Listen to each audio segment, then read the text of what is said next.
l'immeuble, demandez des renforts à la porte.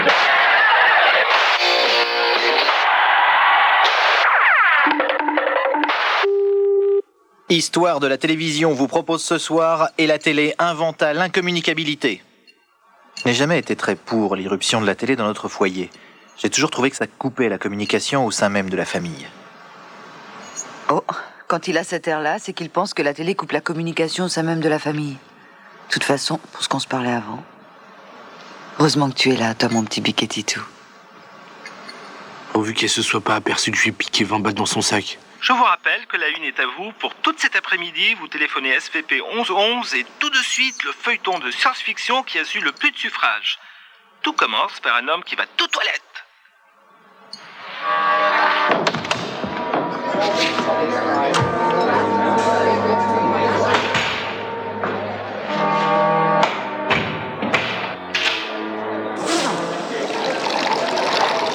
En entrant ici faire sa petite commission, Jack Gorgeous Brick, 32 ans, marié, 2 enfants, ne savait pas qu'il venait de pénétrer dans la toilette zone.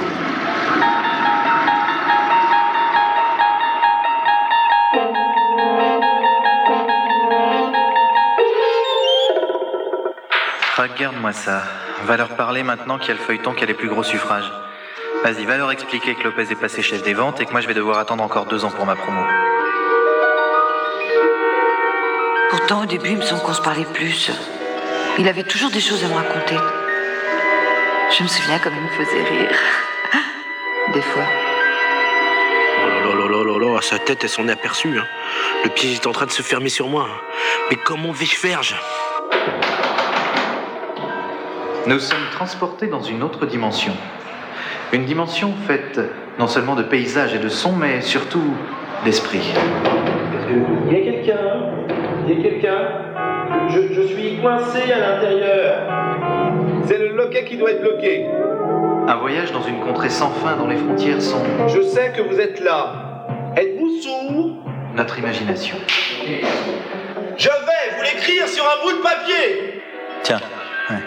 Je vais faire comme ça moi aussi. Tiens. Lui écrire des trucs sur des bouts de papier pour communiquer.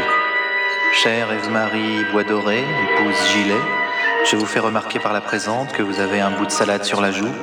Votre époux, Roland. Pourtant, je fais attention à moi. Je m'arrange, je suis pas du genre à me laisser aller. Mais non, il a toujours les yeux rivés sur cette télé, à regarder ce feuilleton stupide où ils sont obligés de s'écrire pour arriver à se comprendre. Heureusement que je l'ai, lui. Regarde-les, ses yeux pleins d'amour. 20 francs. 20 francs, ils vont me mettre en pension. Mais je m'échapperai, je m'en fous, je m'échapperai. J'ai 20 francs. Ça peut me permettre de tenir quelques jours. J'irai travailler dans un cirque, je me marierai avec une naine. Tiens, je divorcerai dès que je serai grand. Ce voyage au bout des ténèbres va nous emmener là où il n'y a qu'une seule destination. C'est occupé? Quand au-delà du réel il n'y a plus de porte, l'inconnu ouvre sa voie. Imaginez-vous et représentez-vous les chutes du Niagara. Des cascades d'eau claire qui tombent comme des gouttières qui fuient, en coulant, goutte à goutte. Des cascades d'eau claire dégoulinant dans des bassines remplies. Vous arrivez à me lire? Je fais très mal les M. Chacun d'entre nous, comme Jack Gorgeous Brick, 32 ans, marié, 2 enfants, peut un jour se retrouver coincé dans la toilette zone. Bon d'accord, vous l'aurez voulu. Je vais compter jusqu'à 3. 1, 2, 3. D'accord, j'ai compris, je ne dois compter sur moi-même. L'alarme. Je vais déclencher l'alarme.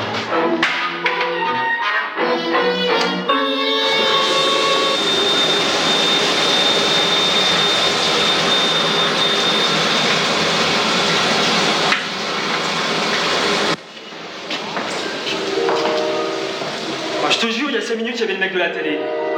C'est habla espagnol? Question de Docs?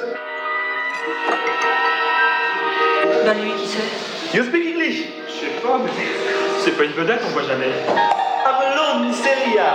I'm locked up in the toilet. The toilet.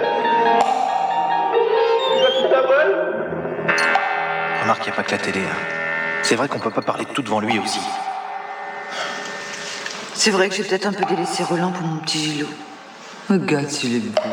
Regarde-le. Ça y est, ils savent tout.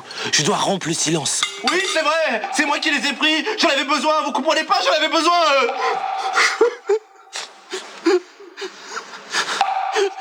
Et la télé venait d'inventer l'incommunicabilité. Demain, histoire de la télévision, on répondra à la question: est-ce que quelqu'un a compris quelque chose à Twilight Zone? Parce que moi, franchement, j'ai pas tout suivi. Bonsoir.